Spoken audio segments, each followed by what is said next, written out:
So I was raised in a tradition, a small Pentecostal sect that put a lot of emphasis on eschatology. And eschatology is just a fancy theological term for prophecy, for end times. And so anytime something happened in the news, especially surrounding the nation of Israel, everyone would sort of get excited because in our form of eschatology, which was based on dispensationalism, which was a way of looking at prophetic events that developed in the mid 1850s, everything had to do with Israel. So it was a common phrase that Israel was God's time clock. So the logic went something like anytime you see happenings in the nation of Israel, you should know that prophetic events are being fulfilled. Well, there are many issues with that. First of all, nationalistic Israel is a very different entity than what was represented in the Bible.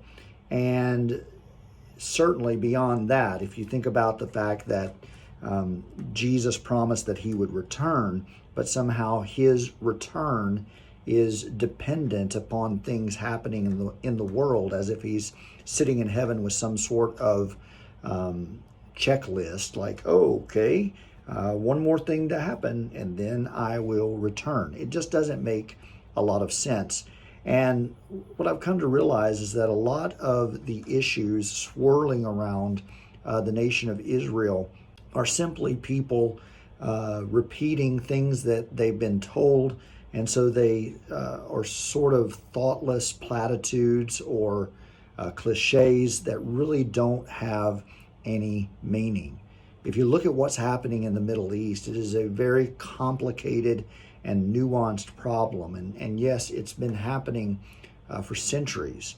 But to take this complex, nuanced, tragic situation and then to reduce it to a slogan like, I stand with Israel, as if that solves all of the problems from the Israeli occupation, the mistreatment of Palestinians, not to mention the atrocities, the terroristic atrocities committed by Hamas and Hezbollah and other terrorist organizations.